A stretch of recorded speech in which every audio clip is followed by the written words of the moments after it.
Hello বন্ধুরা, আজকে আমরা আলোচনা করব আবারও কম্পিউটার থেকে। কম্পিউটারের আমরা আজকে দ্বিতীয় পর্ব রেখেছি। প্রথম পর্বে আমরা আলোচনা করে এসেছিলাম হার্ডওয়্যার, ইনপুট, আউটপুট ডিভাইস এইসব। আজকে আমরা আরও গভীরে যাব, যেখানে সফটওয়্যার কি, নেটওয়ার্ক কিভাবে কাজ করে, ইন্টারনেট কোথা থেকে এলো, ইমেল কিভাবে পাঠাতে হয়, এই সব কিছু আমরা ধাপে ধাপে আলোচনা করব। সো তোমরা নিশ্চয়ই জানো এই বিষয়গুলো, বিশেষ করে SSC, PSC, bank, railway, WB police, প্রতিটি কম্পিটিটিভ পরীক্ষায় এগুলো প্রশ্ন আসে এবং আমি মনে করি যদি ভালো করে দেখো 10টি বা 8টি যদি প্রশ্ন থাকে সেগুলো তোমরা নিশ্চিতভাবে সলভ করতে পারবে। তো একেবারে শুরুতেই চলে আসি, যেখানে আমরা আলোচনা করব যে কিভাবে কম্পিউটার কাজ করে। এটা জানতে হবে কিভাবে একটা কম্পিউটার কাজ করে। সো প্রথমত এই কম্পিউটারের কাজ করা না 3টি ধাপে হয়ে থাকে। সো এটা হচ্ছে প্রথম ধাপ, যেই প্রথম ধাপে বলা হচ্ছে যে ইউজার মানে ব্যবহারকারীরা তারা কিবোর্ড, মাউস এইসব ক্লিক করে তারা একটা ইনপুট দেয়। মানে তুমি কম্পিউটারকে বলছো এই কাজটা করে দাও, তো তুমি যখন বললে সেই রেসপন্সটা, তারপরে সেটা কে পেলো, সফটওয়্যার পেলো। সেকেন্ড ধাপে সফটওয়্যার থাকছে, সেকেন্ড ধাপে সফটওয়্যার। সো সফটওয়্যার কী করছে, সবচেয়ে গুরুত্বপূর্ণ বিষয়টা হচ্ছে সফটওয়্যারের কাজ হচ্ছে না ব্রিজ, মানে সেতু তৈরি করা। মানে যখন তুমি বললে আচ্ছা প্রিন্ট করে দাও, তো প্রিন্ট করে দাও, তুমি প্রিন্ট মেরেছো, মাউসে ক্লিক করেছো বা তুমি কিবোর্ডে কন্ট্রোল পি মেরেছো, তো সফটওয়্যার বুঝলো তো তুমি কী চাইছো। তখন সফটওয়্যার সেই কথাটা গিয়ে বলছে কাউকে, কি বলছে, যে এই তুমি এই কাজটা করে দাও। কাকে বলছে? হার্ডওয়্যারকে বলছে। সো মানে ধরো একটা রেস্তোরাঁতে গেছো তুমি এবং তুমি ওয়েটারকে অর্ডার দিলে, ওই ওয়েটারটাই হলো সফটওয়্যার। সে তোমার কথা শুনলো এবং হার্ডওয়্যারের কাছে গেল, অর্থাৎ রান্নাঘরে গেল এবং সেই রান্নাঘরে বলতে তারা খাবার তৈরি করলো। এবারে আসবো থার্ড ধাপ, যেটা হচ্ছে হার্ডওয়্যার কাজটা করবে। তো এই থার্ড ধাপে আমরা জানি যে সিপিইউ এর মধ্যে মেনলি কাজটা হয় এবং সেখানে অ্যালু কাজটা করে, অ্যারিথমেটিক লজিক ইউনিট, এরাই কাজটা করে যারা যোগ, বিয়োগ, গুণ, ভাগ এবং লজিক্যাল সিদ্ধান্ত নিয়ে থাকে। তারপর কাজ শেষে রেজাল্ট বেরিয়ে আসে, আর সেটাই হচ্ছে আউটপুট। সেটা আমরা মনিটরে দেখতে পাই, যেমন আবার হয়তো প্রিন্টার থেকে কাগজটা বেরিয়ে এলো, এটাই হচ্ছে বিষয়। এবারে আমরা জানবো সফটওয়্যারকে ইন ডিটেলে। সফটওয়্যারের প্রকারভেদ এটা জানতে হবে ভালো করে। সফটওয়্যারকে মূলত দুটো ভাগে ভাগ করা হয়েছে। তোমরা নিশ্চয়ই জানো সফটওয়্যার মানে হলো এক গুচ্ছ নির্দেশ যা কম্পিউটারকে বলে কে বা কিভাবে কাজ করতে হবে। তো এটা দেখা যায় না, এটাকে ছোঁয়াও যায় না, কিন্তু কম্পিউটারে এটা থাকে। আর কম্পিউটার যদি অপারেটিং সিস্টেম মানে এই সফটওয়্যার না থাকে, তাহলে কম্পিউটারের কোনো ভ্যালুই নেই, কাজই নেই, কম্পিউটার ডেড বলা যেতে পারে সফটওয়্যার ছাড়া। তো কম্পিউটারকে দুটো ভাগে ভাগ করা হয়েছে, একটা হচ্ছে সিস্টেম সফটওয়্যার আর একটা হচ্ছে অ্যাপ্লিকেশন সফটওয়্যার। সিস্টেম সফটওয়্যারের মধ্যে তোমরা প্রথমে পাবে অপারেটিং সিস্টেম আর দ্বিতীয় পাবে ইউটিলিটি সিস্টেম। হ্যাঁ, এই সংযোগ স্থাপনকারীকে বলা হয় ইউটিলিটি। ওকে, সংযোগ বলছি মানে ব্যবহারকারীরা। তো অপারেটিং সিস্টেম এটা আগে বোঝো, কারণ এটা না বুঝলে ক্লিয়ার হবে না। অপারেটিং সিস্টেম যেমন ধরো মনে করো Windows, Linux, Mac OS, Android, তো এটাই হলো কম্পিউটারের বস। এখানেই সব কিছু পরিচালনা করা হয়। মানে এখানে এই যখন আমরা একটা ডিভাইস খুলি, অ্যান্ড্রয়েড ডিভাইসটা খোলা হলো, এই যে অ্যান্ড্রয়েড পুরো যে সফটওয়্যারটা, সেটা হতে পারে অ্যান্ড্রয়েড 16, 17 যাই হতে পারে।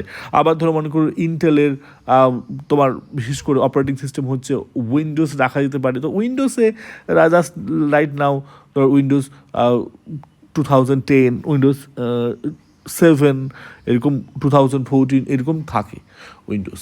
ওকে, সো এইগুলো লিনাক্সেও একরকম ম্যাক ওএস, যেমন ম্যাক ওএসের অপারেটিং সিস্টেম থাকে, যেমন এখন তাহোই চলছে, TAHOE, তাহোই। তো এটাই হলো কম্পিউটারের বস, এরা সব কিছু পরিচালনা করে। এবং তার মধ্যে থাকে ইউটিলিটি সফটওয়্যার। এই ইউটিলিটি সফটওয়্যার মোটামুটি তোমরা প্রায় ব্যবহার করে থাকো, যেমন হচ্ছে ধরো antivirus, disk cleaner, backup software. তো এগুলো মেনলি কম্পিউটারকে সুস্থ করে রাখার জন্য ব্যবহার করা হয়ে থাকে। তো যদি সহজ করে বোঝাই তোমাদেরকে, ধরো তোমার শরীর হলো হার্ডওয়্যার এবং তোমার নার্ভাস সিস্টেম, যেটা তোমার শ্বাস নেওয়া, হার্টবিট নিয়ন্ত্রণ করে, সেটা হলো সিস্টেম সফটওয়্যার। তুমি না ভাবলেও এটা কাজ করছে। ওকে, এবারে দ্বিতীয় হচ্ছে অ্যাপ্লিকেশন সফটওয়্যার। এটাকে দুটো ভাগে ভাগ করা হয়েছে। কিছু সফটওয়্যার থাকে যেগুলোকে জেনারেল পারপাসে ব্যবহার করা হয়ে থাকে, আর কিছু হচ্ছে স্পেসিফিক পারপাসে। যেমন জেনারেল পারপাসে আমরা এমএস ওয়ার্ড ইউজ করি, আমরা পাওয়ার পয়েন্ট ইউজ করি, এক্সেল ইউজ করি, গুগল ক্রোম ইউজ করি, তারপরে স্প্রেডশিট ইউজ করি। কিন্তু স্পেসিফিক বা নির্দিষ্ট ক্ষেত্রে যেমন হচ্ছে ইনভেন্টরি ম্যানেজমেন্ট, ওকে, যেমন হচ্ছে পেরল ম্যানেজমেন্ট, তৃতীয় হচ্ছে হোটেল ম্যানেজমেন্ট, ওকে, এগুলো হচ্ছে ইন্ডিভিজুয়ালি সফটওয়্যার। তারপরে এটা তো গেল, এবারে আসবো অপারেটিং সিস্টেম এবং বুটিং কি। অপারেটিং সিস্টেম তোমরা নিশ্চয়ই খেয়াল করে দেখেছো, এটা হচ্ছে ম্যানেজারের মতো কাজ করে একটা কোম্পানির। তো এর কাজগুলো কি, যেমন হচ্ছে মেমোরি ম্যানেজমেন্ট, মানে কোন প্রোগ্রাম কতটুকু র্যাম পাবে সেটা ঠিক করে। প্রসেস ম্যানেজমেন্ট, একসাথে কতগুলো কাজ চলবে, কোনটা আগে হবে। ফাইল ম্যানেজমেন্ট ওর কাজও করে, তোমরা যে ফাইল সেভ করছো সেই ফাইলটা কোথায় সেভ হবে। সিকিউরিটি, পাসওয়ার্ড, ইউজার অ্যাকাউন্ট, এই যে কম্পিউটার যে ব্যবহার করতে পারবে তার জন্য আমরা এইভাবে করে থাকি password. Device management, printer, keyboard, mouse কীভাবে চলবে, এই সব কিছু, এগুলো সব অপারেটিং সিস্টেম করে। এবারে এলো বুটিং প্রক্রিয়াটা কি।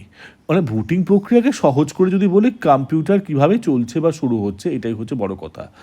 মানে অপারেটিং সিস্টেমের আমাদের যে সব থেকে অপারেটিং সিস্টেম চালু করার আগে যে পর্যায়টা তাকে বলা হচ্ছে বুটিং।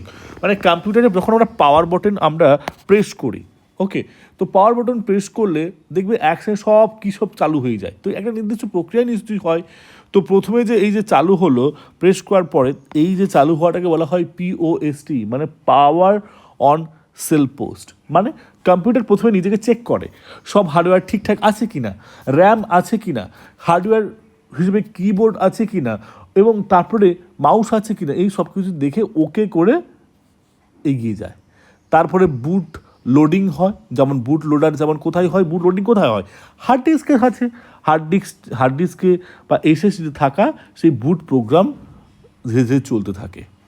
এবারে তারপরে আর কি হয়ে থাকে, বুট বুট বুট হয়ে গেল, তারপরে তোমার বুট চলছে রাদার, এবং সেখানে আর কি হতে পারে, আর কি কাজ করতে পারে, যেমন হচ্ছে পারে লগ ইন যখন আমরা করছি, একেবারে প্রথমে দেখবে একটা স্ক্রিন আছে যেখানে হয়তো পাসওয়ার্ড দিতে হয়, তো তোমাকে পাসওয়ার্ড দিতে হবে। তারপরে দেখবে ওটাকে এন্টার করার পরে রেডি, তোর অপারেটিং সিস্টেম এবারে চালু হতে শুরু করলো। ওকে, তো এবারে বুঝতে হবে যে বুটিংকে দুটো ভাগে ভাগ করা হয়েছে। একটাকে বলা হয় কোল্ড বুটিং, আর একটাকে বলা হয় ওয়ার্ম বুটিং। জানো নিশ্চয়ই তোমরা অনেকে। কোল্ড বুটিং মানে হচ্ছে অফ ছিল, তুমি তারপরে অন করেছো, ওকে। আর ওয়ার্ম বুটিং মানে অন ছিল, সামহাউ স্লিপ মোডে চলে গেছিল, তারপরে তুমি সেটাকে রিস্টার্ট করছো, ওকে, তাহলে কোল্ড বুটিং আর ওয়ার্ম বুটিং মাথায় রাখবে। এবারে আসবো অ্যাপ্লিকেশন সফটওয়্যার ও তার সাথে কিছু ইস্যু, মানে কিছু ত্রুটি হয়ে থাকে। দেখো অপারেটিং নয়, অ্যাপ্লিকেশন সফটওয়্যার, যেমন ধরো মনে করো এমএস ওয়ার্ড, বা এমএস পাওয়ার পয়েন্ট, এইসব, এগুলো মেনলি হচ্ছে একটা উদাহরণস্বরূপ বলছি।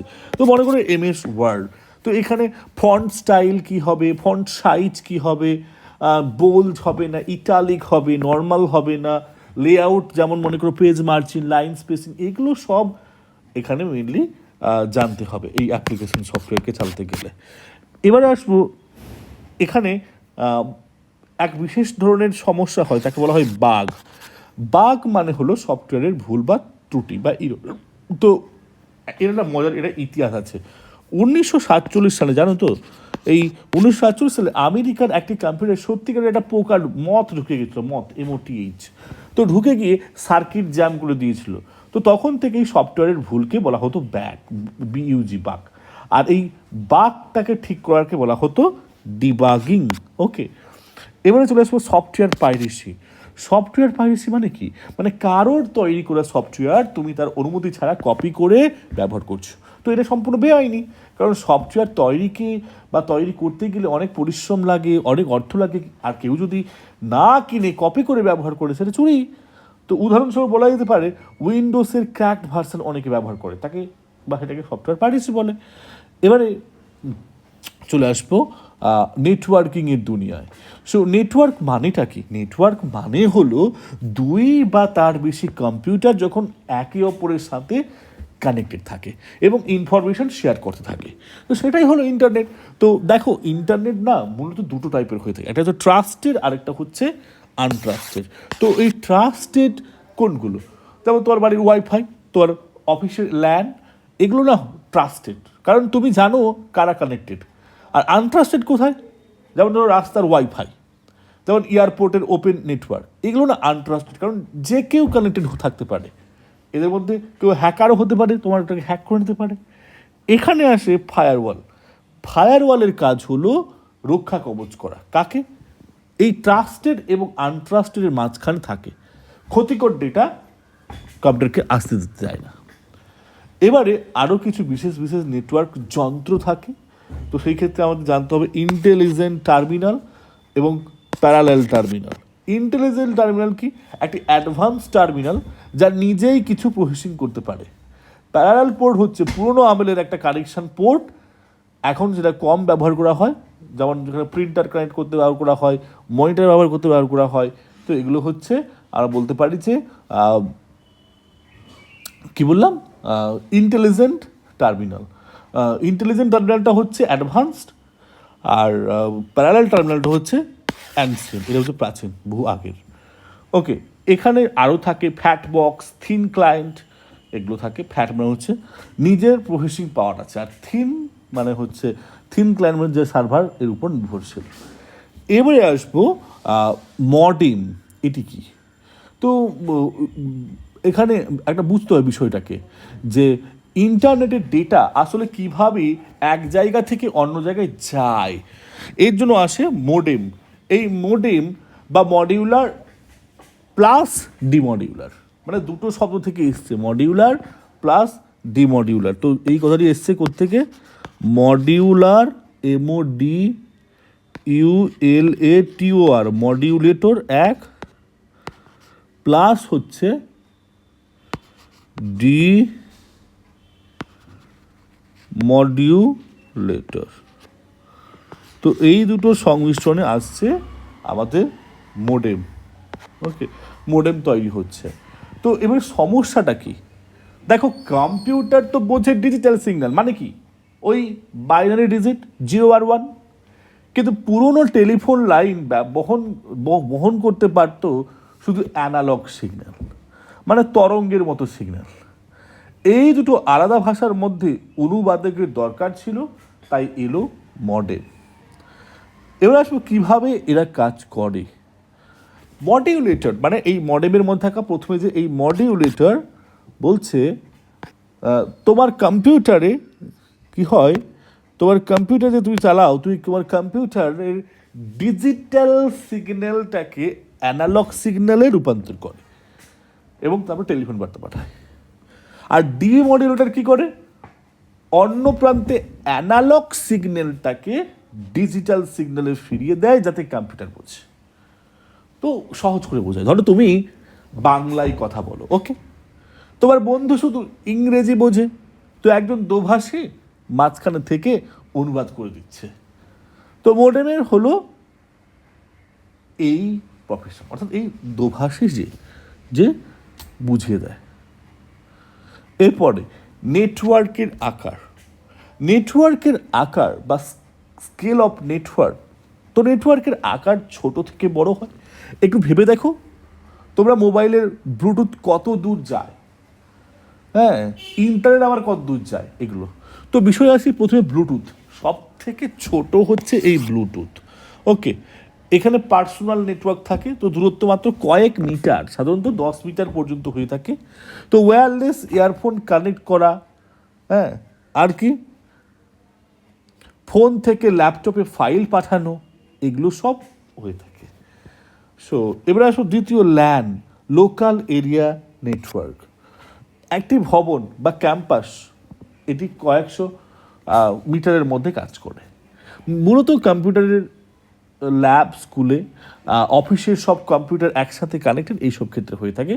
তো যেমন ধরো স্কুলের কম্পিউটার যদি একটা কমন প্রিন্টারের সাথে শেয়ার করে, ধরো এখানেও প্রিন্ট দিলে হয়, সেখানেও প্রিন্ট দিলে হয়, এটাও একটা বলা যায় যে কানেক্টেড ল্যানের মাধ্যমে কানেকশন হয়েছে। এবারে WLL, wireless in local loop. তো একটি শহরের মধ্যে কানেকশন হলে এই WLL আসে, বিশেষত যেখানে কেবিল টানা খুবই কঠিন। এরপরে আসছে সব থেকে বড় wide area network, world wide wave, তাই না? সো ওয়ার্ল্ড এরিয়া নেটওয়ার্ক বা WAN, এটি বলা যেতে পারে যে দেশ থেকে মহাদেশ পর্যন্ত বিস্তৃত হতে পারে। তো সবচেয়ে বড় এটা, এবং ওয়ানের প্রথম উদাহরণ ছিল আরপানেট, আমেরিকার সামরিক বাহিনীর তৈরি এই নেটওয়ার্ক 1969-এ, এই আরপানেট। ওকে, এবারে চলে আসো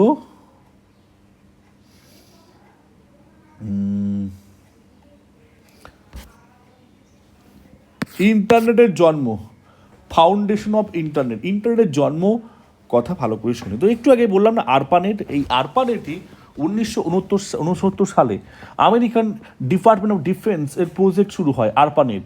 এরা কি হয়, উদ্দেশ্য ছিল কি যে কোনো নিউক্লিয়ার অ্যাটাক হয় যদি কখনো, এবং কিছু কম্পিউটার যদি তাদের ধ্বংস হয়ে যায়, তাহলেও বাকি কম্পিউটারগুলো কমিউনিকেট করতে পারবে। তো এটাই ছিল ইন্টারনেটের বীজ। ধীরে ধীরে সেটা ইউনিভার্সিটি রিসার্চ সেন্টারে যোগ দিতে লাগলো, তারপর সারা পৃথিবীতে ছড়িয়ে পড়লো।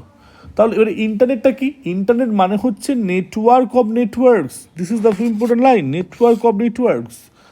ওকে, আর কি বলা হচ্ছে, মানে হাজার হাজার ছোট বড় নেটওয়ার্ক একে অপরের সাথে কানেক্টেড হয়ে যায় এবং তৈরি হয় ইন্টারনেট। এবারে বিষয়টা হচ্ছে তোমাদের জানতে হবে ইন্টারনেট আর সাইবার স্পেসের মধ্যে পার্থক্য। ইন্টারনেট কি, আর সাথে ভার্সাস সাইবার স্পেস।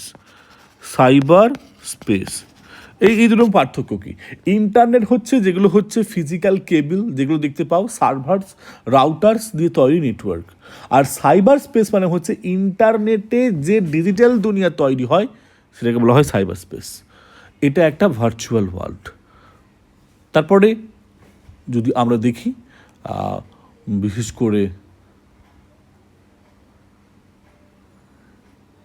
হ্যাঁ, ওকে, কানেক্টিং টু ইন্টারনেটের সাথে কানেকশন কীভাবে হয়? ইন্টারনেট তো আছে, কিন্তু কানেক্ট কীভাবে করব এটা একটা বিষয়, এটা তোমার জানতে হবে। তো প্রথমে এগুলো 3টা ধাপে হয়। একটা হচ্ছে ডায়াল আপ কানেকশন, মানে এটা পুরনো পদ্ধতি, যেমন টেলিফোন লাইনে ব্যবহার করা হয়, অনেক ধীর, মাত্র 56 KB পার সেকেন্ড, 56 kbps পর্যন্ত হতো। হ্যাঁ, মানে ইন্টারনেট ব্যবহার করার সময় ফোন ব্যবহার করা যেত না, এক সমস্যা। এবারে এখন কেন ব্যবহার করা হয় না? কারণ এখন অনেক দ্রুত অপশান আছে। ওকে, এরপরে চলে আসবো ব্রডব্যান্ড কানেকশান। ব্রডব্যান্ড কানেকশান তো খুবই খুবই গুরুত্বপূর্ণ। এখানে স্পিড 256 কিলোবাইট পার সেকেন্ড। আর আর এছাড়া ব্রডব্যান্ড এতে আমরা পুরনো ওয়্যার, টেলিফোন ওয়্যার এই চলে, এবং এটি দ্রুত তার থেকে অনেক, এবং টিভি কেবল ব্যবহার করা যায়, ফাইবার অপটিক আলোর মাধ্যমে ডেটা যায়, এগুলো সব কিন্তু ব্রডব্যান্ড কানেকশানে হয়ে থাকে। হ্যাঁ, ভারতে 2004 সালে BSNL প্রথম ব্রডব্যান্ড চালু করে। এরপর আসবো ওয়্যারলেস কানেকশন বা ওয়াইফাই। ওয়াইফাইয়ের পুরো নাম হচ্ছে ওয়্যারলেস, মাথায় রেখো, ফাইডেলিটি, গুলিয়ে ফেলো না, WYFI। ওয়াইফাইয়ের ফুল ফর্ম হচ্ছে কি বললাম, ওয়্যারলেস ফাইডেলিটি। ব্রডব্যান্ডের মিনিমাম স্পিডটা, সব থেকে কম স্পিডটা হচ্ছে 256 kbps। ওকে, সো ওকে, বোঝা গেল আশা করি। এবারে যাচ্ছি ওয়ার্ল্ড ওয়াইড ওয়েবটাকে নিয়ে একটু আলোচনা করে নিই। ওয়ার্ল্ড ওয়াইড ওয়েব মানে WWW। সো এখানে ওয়ার্ল্ড ওয়াইড ওয়েবকে বুঝতে গেলে তোমাদেরকে ইন্টারনেটকে বুঝতে হবে।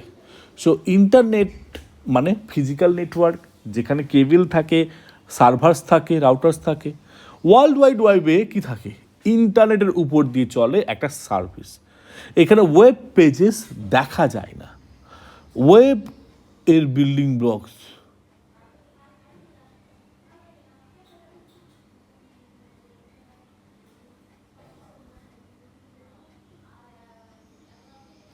ওকে, ক্লিয়ার তো?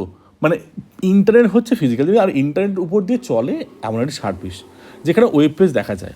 ওকে, এবারে আসবো ওয়েব পেজ এবং ওয়েবসাইট। ওয়েব পেজ এবং ওয়েবসাইট নিয়ে। সো ওয়েব পেজ হলো একটি পেজ যেখানে টেক্সট, ইমেজ, ভিডিও, লিঙ্ক থাকে, এটাই তুমি ব্রাউজারে দেখছো। আর ওয়েবসাইট হচ্ছে অনেকগুলো ওয়েব পেজ একসাথে মিলে তৈরি হয় ওয়েবসাইট। আচ্ছা, এখানে কিছু জানতে হয়, যেমন এইচটিএমএল। এইচটিএমএল এর কাজ কি? এইচটিএমএল মানে হচ্ছে হাইপার টেক্সট মার্কআপ ল্যাঙ্গুয়েজ, অর্থাৎ ওয়েব পেজ তৈরির ভাষাকে বলা হয় এইচটিএমএল। ব্রাউজার এই ভাষা পড়ে আমাদেরকে সুন্দরভাবে উত্তর দেখায়। এবারে আসবো ইউআরএল। ইউআরএল খুব গুরুত্বপূর্ণ বিষয় এইচটিএমএল পরে। ইউআরএল হলো ইউনিফর্ম রিসোর্স লোকেটর, মানে প্রতিটি ওয়েব পেজের নিজস্ব অ্যাড্রেস থাকবে, যেমন www.google.com। তো এটাই হলো ইন্টারনেটের কোনো জিনিস খুঁজে পাওয়ার সহজ ঠিকানা। তো ওয়েব সার্ভার, যে কম্পিউটারের ওয়েবসাইট সেভ থাকে এবং সারাদিন চালু থাকে, তাকে বলা হয় ওয়েব সার্ভার। ওকে, নেক্সট চলে আসবো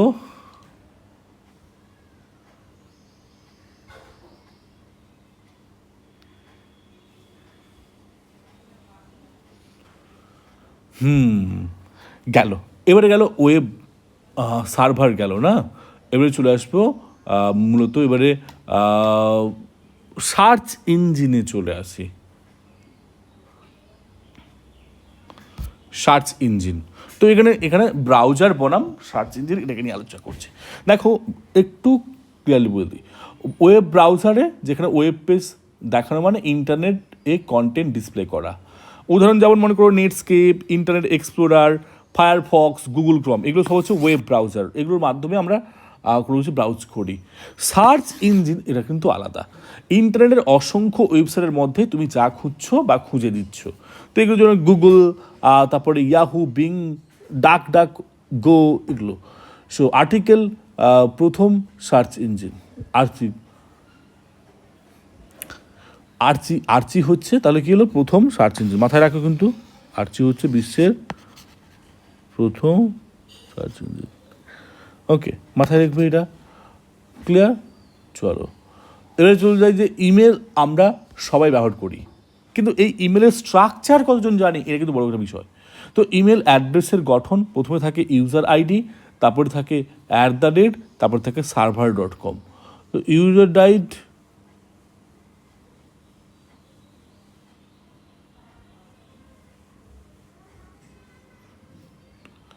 বেশ, তাহলে ইউজার আইডিটা কী হচ্ছে, যেমন ধরো সেখানে তোমার নাম থাকছে, পরিচয় থাকছে, ধরো আমি ধরো মনে করো মানিক, তো সেখানে মানিক 1 2 3 বললাম, বা যাই করতে পারি, উদাহরণ যাই হতে পারে।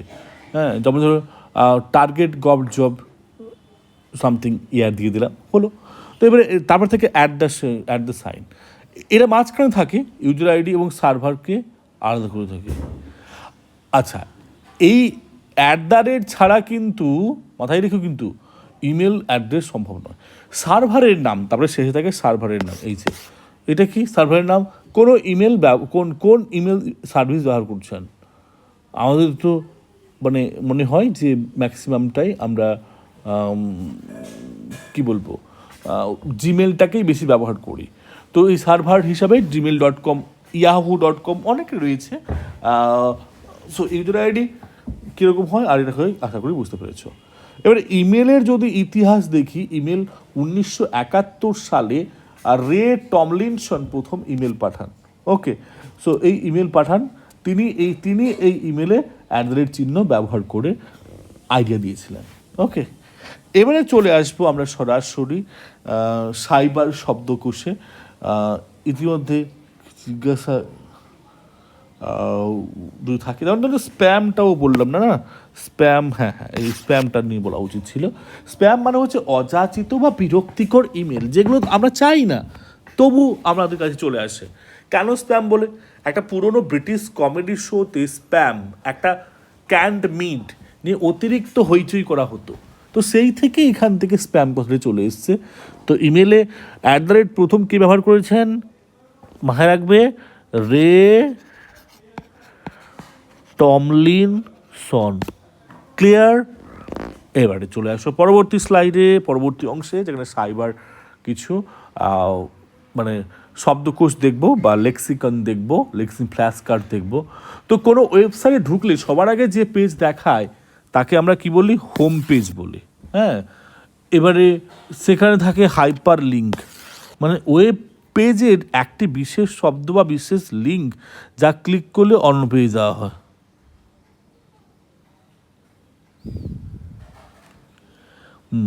বেশ, তাহলে হাইপার লিঙ্ক যেমন ধরো আমি এখানে দেখাতে পাচ্ছি না, ক্লিক করে ওখানে চলে যাওয়া যায় ডিটেলে।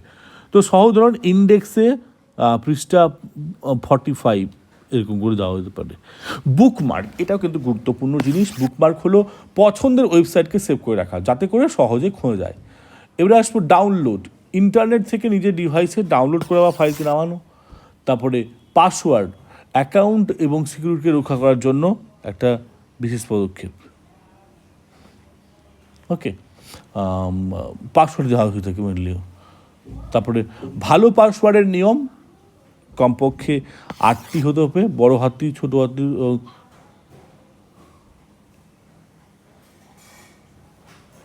বেশ, মোটামুটি ক্লিয়ার হলো। এখানে পাসওয়ার্ড টাসওয়ার্ড সব থাকে। এবারে চলে আসো এক নজরে সম্পূর্ণ ধারণাটাকে এখানে দেওয়ার চেষ্টা করেছি যাতে করে সুবিধা হয়। তো প্রথম থেকে কম্পিউটার থেকে ইন্টারনেট পর্যন্ত পুরো ধাপে ধাপে ধাপে ধাপে রয়েছে।